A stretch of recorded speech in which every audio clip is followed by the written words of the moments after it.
Tudo bem, meus irmãos? Pastor Hermes chegando com mais um estudo. Quero agradecer a Deus desde já por vocês que estarão ouvindo este novo tema que nos leva ao Tribunal de Cristo e os galardões. Será em 3 partes. Alguns podem até pensar, é muito cedo para falar sobre este assunto. Em parte concordo. Mas com a partida do Papa Francisco, acelera os cumprimentos proféticos, principalmente o que está escrito no Apocalipse, capítulo 17, do versículo 9 ao 11. Penso futuramente em fazer um estudo sobre esse assunto para esclarecer melhor. Mas esse tema de hoje, sobre o Tribunal de Cristo e os Galardões, já é para nós nos preocuparmos com o que está por vir. Que vocês sabem que é o arrebatamento da igreja. Vou fazer uma oração para que assim possamos ter a direção melhor do Espírito Santo nessa transmissão na rede social que estou a falar com vocês. Senhor, nosso Deus e Pai, em nome do Senhor Jesus, mais uma vez, Senhor, agradeço por ter me dado este conhecimento, desse estudo, Pai, para passarmos aos nossos irmãos e amigos ouvintes, ou de outras e qualquer denominações, Pai, que possam ter o desejo e a compreensão da Tua palavra, as Sagradas Escrituras. Eu rogo a Tua bênção e desde já agradeço em nome do Senhor Jesus. Muito bem, temos uma leitura oficial sobre esse assunto que está na carta de Paulo, ou epístola de Paulo, 2 Coríntios capítulo 5, versículo 10, que nos diz assim, vou usar somente um versículo, porque todos devemos comparecer ante o tribunal de Cristo, para que cada um receba segundo o que tiver feito por meio do corpo, ou bem ou mal. Uma introdução, essa palavra aqui, todos devemos comparecer, todos são aqueles que se tornaram cristãos e viveram na dispensação da graça, que é essa dispensação que estamos vivendo. Período da igreja. Quando houver o arrebatamento, haverá no céu o julgamento das obras. 1 Coríntios capítulo 15, versículo 51, nos dá um pouco mais de entendimento. E eis que vos digo o mistério, na verdade, nem todos dormiremos, mas todos seremos transformados num abrir e fechar de olhos ante a última trombeta, porque a trombeta soará e os mortos ressuscitarão primeiro e depois os vivos, seremos arrebatados.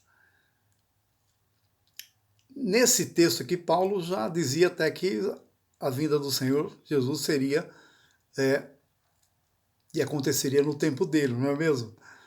Mas Deus sabe os momentos e a hora que isso ocorrerá.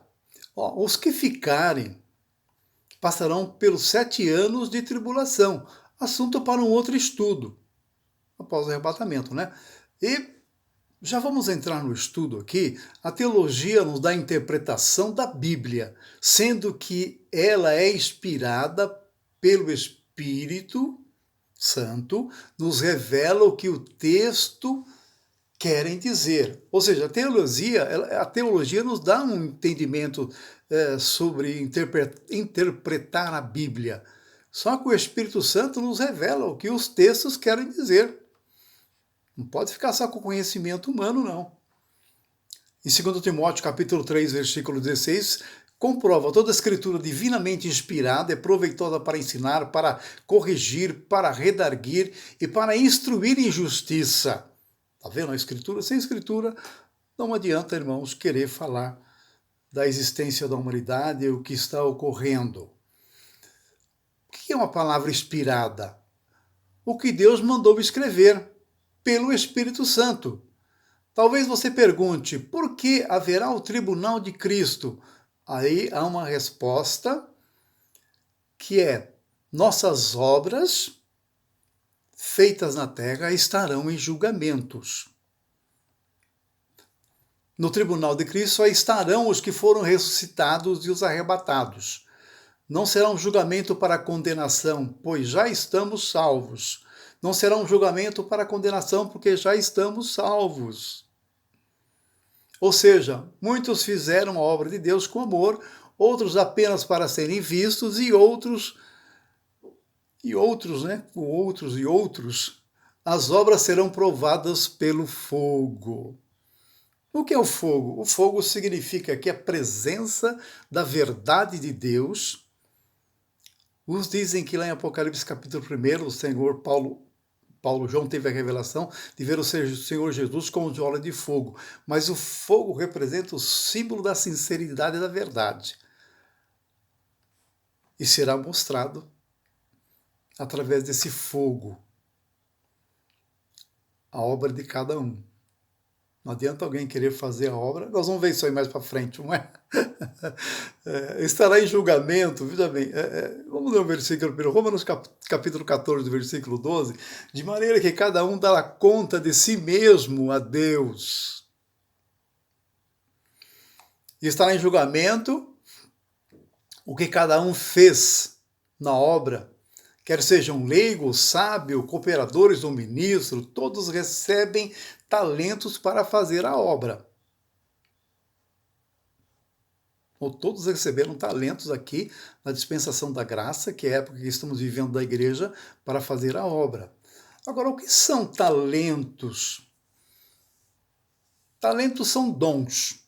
Mateus 25:14 nos diz assim, uma parábola, né? Uma parábola, partindo, porque isso é como o homem que partindo, esse homem é o Senhor Jesus que partiu para fora da terra, chamou os seus servos.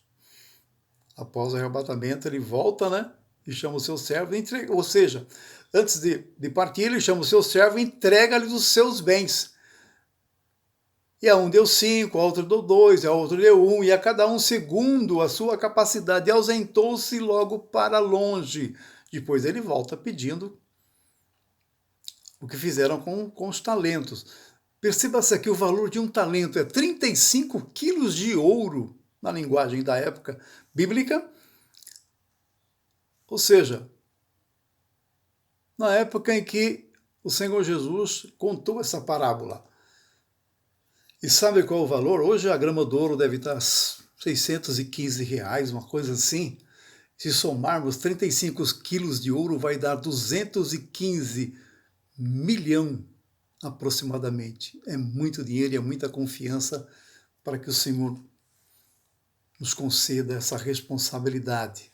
Vou parar o vídeo aqui, essa primeira parte, e vamos continuar a segunda parte, ok?